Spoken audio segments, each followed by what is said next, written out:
Good morning বন্ধুরা, আমার একটা নতুন ব্লগে আপনাদের সবাইকে স্বাগত। এখন বাজছে সকাল 7:30 আর 7:38 হচ্ছে। আমি হাজব্যান্ড দুজনে উঠে পড়েছি। উঠে হাজব্যান্ড এখন গেছে চা বানাতে। এই যে চা হচ্ছে, দিকে চা বসানো হয়ে গেছে। গুড মর্নিং তো করে দাও। Good morning. সকালের চা, হাজব্যান্ডের ডিউটি। আর বাসনগুলো ধুয়ে সব রাখা আছে এদিকে। তো হাজব্যান্ড এখন চাটা বানাচ্ছে, চাটা খাবো আমরা, খেয়ে তারপর ঘরের কাজটা শুরু করব। ঘরের কাজ এখনো সব কিছু শুরু করিনি। উঠলাম, উঠে নিজে একটু ফ্রেশ হয়ে, হাজব্যান্ডও নিজে ফ্রেশ হয়ে এখন চাটা বানাচ্ছে, চা খেয়ে নিই। আর এদিকে বাচ্চারা এখনো সব ঘুমাচ্ছে, এই যে ঘুমাচ্ছে, অঙ্কিতা, অনু সবাই ঘুমিয়ে আছে। ওরা উঠতে উঠতে এখন 9টা 9:30 বাজলো।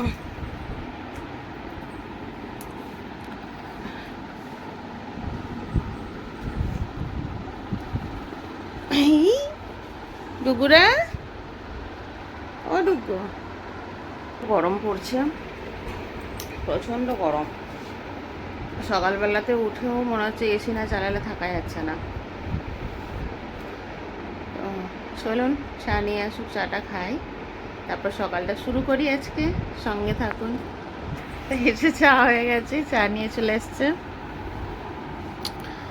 সকালে দুজনের 2 কাপ চা। তো বন্ধুরা, সকালবেলায় চা খেয়ে দুজন হাজব্যান্ড ওয়াইফের গল্প হয়ে গেল। গল্প টল্প করে এখন হাজব্যান্ড চলে গেছে দোকানে।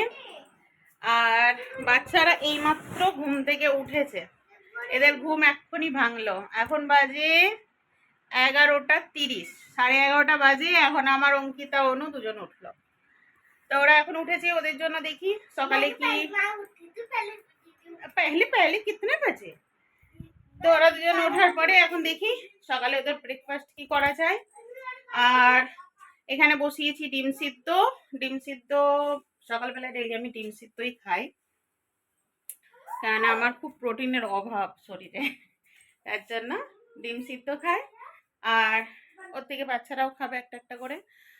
আর ওদের জন্য একটু ব্রেড আনাবো, ব্রেড হবে ওদের, ব্রেড সেকে দেবো বাটার দিয়ে। ব্রেড বাটার চাই, যাই হোক করে ব্রেড খাওয়া হবে সকালে ব্রেকফাস্টে আজকে। তারপরে দুপুরে রান্না বান্না করবো। দুপুরের রান্না আজকে যতদূর সম্ভব ঝিঙে আলু পোস্ত হবে আর পুঁই শাকের চচ্চড়ি হবে। আর দেখি কি করা যায়, এই দুটো তো হচ্ছে কনফার্ম, আর দেখা যাক কি বানায়। তো চলুন আগে ব্রেড আনতে হবে, ব্রেড আনা নেই তো ওগুলো সব অর্ডার করে দিই। ব্রেড অর্ডার করবো, আর দেখি কি কি একটা দুটো জিনিস অর্ডার করতে হবে, তো ওগুলো অর্ডার করে নিই। তারপরে চলুন সঙ্গে থাকবেন। তো চলুন বন্ধুরা, ঘরের কাজ প্রায় কমপ্লিট। অঙ্কিতা ঘরের কাজটা একটু করে নিয়েছে, বিছনা টিছনা ঝেড়ে পরিষ্কার করে নিয়েছে। এগুলো একটু রাখবো সব জায়গায় জায়গায়, তাহলে হয়ে যাবে। এবার আমি রান্নাটা বসাই, বাকি কাজগুলো একটু অঙ্কিতা করে নেবে। হ্যাঁ, হ্যালো, হাই, হ্যালো, হাই করে দাও একটু। আচ্ছা, দুগুর হাত পা কেটে গেছে, দেখি দেখি দেখি, দেখাই। এই যে আমাদের দুগুর এখানে হাত কেটে গেছে, ব্যান্ডেজ বেঁধে রেখেছে। এখানে পা কেটে গেছে, তার ব্যান্ডেজ বেঁধে কি করে কেটেছে তোমার? কিচমে, আচ্ছা। আর আর কি হয়েছে তোমার? আচ্ছা, बहुत जलन भी हो रही है। তো চলুন বন্ধুরা, ওর তো বক বক সারাদিন হতেই থাকবে, আমাকে আমার কাজ করতে হবে। রান্না বসাবো, এদিকে কড়াই বসিয়ে নিয়েছি। আগে পুঁই শাকটা করে নিই, তারপরে পোস্তটা বানাবো আর ডালটা সিদ্ধ করে নিই। এদিকে এই যে পুঁই শাক কাটা হয়ে গেছে, পটল, আলু, কুমড়ো সব একসাথে কেটে নিয়েছি, একসাথে করে নিচ্ছি, কেননা অনেক লেট হয়ে গেছে আজকে কাজ করতে করতে। এদিকে আজকে বাচ্চারা উঠেছেও লেট করে, যার জন্য ঘরের কাজ করতে লেট হয়ে গেল। তো ঘরের কাজটা সেরে নিয়ে রান্নাটাকে করে নিই, তারপরে পোছা লাগিয়ে আর স্নান করার বাকি থাকবে। তো চলুন তাড়াতাড়ি রান্নাগুলোকে করে নিই ঝটপট। তো কড়াই একটু তেল দিয়ে নিই, অল্প তেলেই করবো পুঁই শাকটা, বেশি পুঁই শাক হবে না যেহেতু।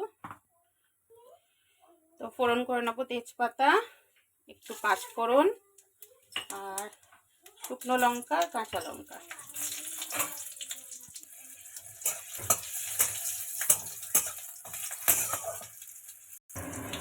এই যে ফোড়নটা হয়ে গেছে, শাকটাও দিয়ে দেবো, একটু কড়াইতে একটুখানি হয়ে যাবে এটা।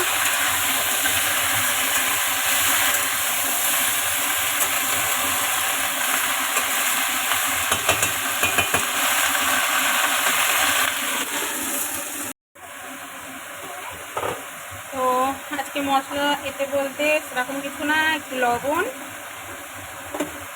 আর একটু হলুদ, ব্যাস।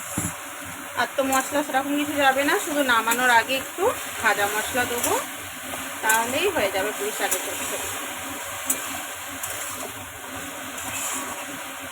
আর একটু স্বাদ অনুসারে একটু মিষ্টি, মানে চিনি দেবো একটু, হয়ে যাবে।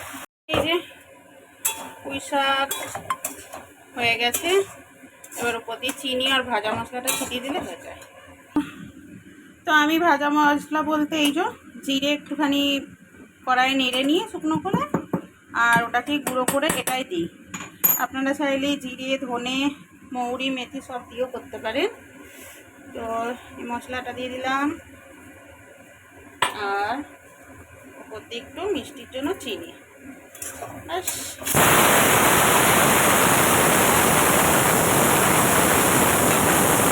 এদিকে একটা আলু সিটি পড়ে গেছে।